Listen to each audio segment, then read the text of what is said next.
മതം മനുഷ്യനെ മയക്കുന്ന കറുപ്പാണ് എന്നാണ് കാറൽ മാർക്സ് പഠിപ്പിക്കുന്നത്.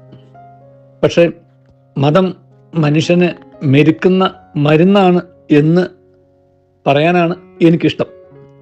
പക്ഷേ ഈ മനുഷ്യൻ്റെ മനസ്സിനെ മെരുക്കുന്ന കാര്യത്തിൽ ഇന്ന് നമ്മുടെ നാട്ടിൽ മതങ്ങൾക്ക് എന്ത് സ്വാധീനമുണ്ടെന്ന് ചോദിച്ചാൽ ഇംഗ്ലീഷ് ഭാഷയിൽ പറഞ്ഞാൽ $1 million ക്വസ്റ്റ്യനാണ്. ഇത്രമാത്രം മതങ്ങളുടെ സാന്നിധ്യമുള്ള ഒരു രാജ്യമോ ഒരു നാടോ ഈ ലോകത്തുണ്ടാവുമെന്ന് എനിക്ക് തോന്നുന്നില്ല. അത്രമാത്രം സാമുദായിക ചിന്തകൾ വളർത്തുന്ന കാര്യത്തിൽ മതങ്ങൾ ശക്തമായി വിജയിച്ചിട്ടുണ്ട്, എല്ലാ മതങ്ങൾക്കും. അപ്പോൾ ഒരു മതാത്മകത ഇത്രമാത്രം വേരൂന്നി നിൽക്കുന്ന ഒരു നാടാണ് നമ്മുടെ കേരളം. പക്ഷെ ഞാൻ സൂചിപ്പിച്ച മാതിരി അവയ്ക്ക് മനുഷ്യൻ്റെ മനസ്സിനെ സ്വാധീനിക്കാൻ എന്തുമാത്രം കഴിയുന്നുണ്ടെന്ന് ചോദിച്ചാൽ ഈ സമീപകാല സംഭവങ്ങൾ എടുത്ത് പരിശോധിച്ചാൽ മനസ്സിലാവും. ഒരു വൃദ്ധരായ മാതാപിതാക്കന്മാരെ മകൻ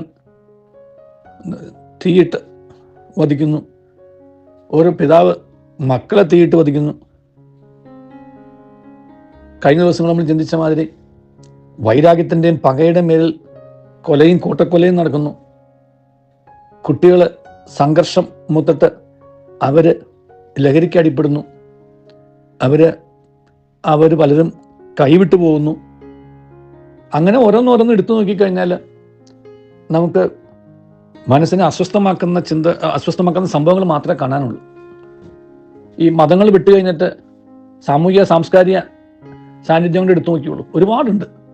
കുടുംബ കൂട്ടായ്മകളും കുടുംബശ്രീയും മറ്റ് ആശാ വർക്കേഴ്സും അങ്ങനെ ഒരുപാട് സാമൂഹിക സന്നദ്ധ സാംസ്കാരിക സംഘടനകൾ, സമുദായ സംഘടനകൾ ഉൾപ്പെടെ നാട്ടിലുണ്ട്. പക്ഷെ മനുഷ്യൻ്റെ മനസ്സിൽ ഉണ്ടാകുന്ന ഈ സംഘർഷങ്ങളെ ലഘൂകരിക്കുന്ന കാര്യത്തിൽ ഇവയ്ക്കൊന്നും മതത്തിനോ സംഘടനകൾക്കോ പ്രസ്ഥാനങ്ങൾക്കോ ഒന്നും കാര്യമായി ചെയ്യാൻ കഴിയുന്നില്ല എന്നാണ് നമ്മളിപ്പോൾ മനസ്സിലാക്കുന്നത്. ഇത് ഈ പോക്ക് നമ്മൾ എവിടേക്ക് പോകുന്നു എന്ന് നമ്മൾ ചിന്തിക്കുന്ന നല്ലതാണ്. ഒരു തിരുത്തലിന് സമയമായി.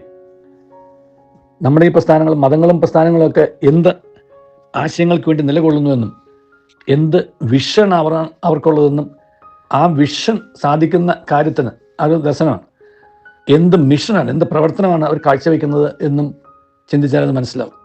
അപ്പോൾ അതിൻ്റെ പൊള്ളത്തരങ്ങളാണ് ഒരു പക്ഷേ മനുഷ്യനെ ബാഹ്യമായി എന്തോ ആണെന്ന് ഉള്ളൊരു ചിന്തയിലേക്കും, എന്നാൽ ആത്യന്തികമായിട്ട് അവൻ്റെ മനസ്സിനെയും ഹൃദയത്തെയും സ്വാധീനിക്കാൻ ഇവയ്ക്കൊന്നും കഴിയുന്നില്ല എന്നുള്ളതും നമ്മൾ തിരിച്ചറിയണം.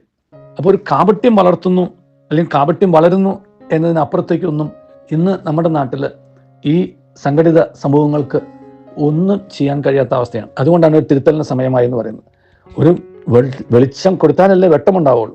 നമ്മളെല്ലാവരും ഇപ്രകാരം ഒരു വെട്ടമാവാനായിട്ട്, ചുറ്റുവട്ടത്ത് വെട്ടമാവാൻ വിളിക്കപ്പെട്ടവരും നിയോഗിക്കപ്പെട്ടവരും അങ്ങനെയാണെന്ന് അറിയപ്പെടാൻ ആഗ്രഹിക്കുന്നവരുമാണ്. പക്ഷെ നമ്മുടെ ചുറ്റുവട്ടത്ത് നമുക്കൊരു വെട്ടമാവാൻ കഴിയാത്തതാണ് ഇന്നത്തെ ഏറ്റവും വലിയ ഭീകരമായ അവസ്ഥ എന്ന് പറയുന്നത്. അതുകൊണ്ട് ഇനി ഈ പ്രസ്ഥാനങ്ങളെയും സംഘടനകളെയും ഒക്കെ വിട്ടേക്കും. അവയുടെ എല്ലാം ആശയങ്ങളിൽ നിന്ന് എന്തെങ്കിലും ഒരു ആവശ്യമൊക്കെ ഉൾക്കൊള്ളാൻ സാധിച്ചാൽ നല്ല കാര്യം. പക്ഷെ അവനവനെങ്കിലും ഒന്ന് നന്നായി ഒരു വെട്ടമായി അവനവൻ്റെ ചുറ്റുപാടിലുമുള്ളവർക്ക് ഒരു ഇറ്റ് വെട്ടം കൊടുക്കാൻ നമുക്ക് കഴിഞ്ഞാൽ ഒരുപാട് ജീവിതങ്ങളെ നമുക്ക് സ്വാധീനിക്കാൻ കഴിയും. ജീവിതങ്ങളെ സ്വാധീനിക്കാൻ സംഘടിത പ്രസ്ഥാനങ്ങൾക്ക് കഴിയാതെ പോകുന്നിടത്ത് ആണ് പലപ്പോഴും തിരുത്തലുകളായിട്ട് വ്യക്തികൾ വന്നിട്ടുള്ളത്. അങ്ങനെ നമുക്ക് ഓരോരുത്തർക്കും എങ്കിലും ടോൾസ്റ്റോയ് ഒരിക്കൽ പറഞ്ഞ മാതിരി if man would behave decently the world would become decent. നമുക്ക് ഓരോരുത്തർക്കും എങ്കിലും നമ്മളാൽ പറ്റുന്ന ചെയ്തുകൊണ്ട് ഒരു ഇറ്റുവട്ടം ചുറ്റുവട്ടത്തെ കൊടുക്കാൻ കഴിയട്ടെ എന്ന് ആശംസിക്കുന്നു, പ്രാർത്ഥിക്കുന്നു. നല്ലൊരു ദിവസം എല്ലാവർക്കും നേരുന്നു. ദൈവം നമ്മെ അനുഗ്രഹിക്കട്ടെ.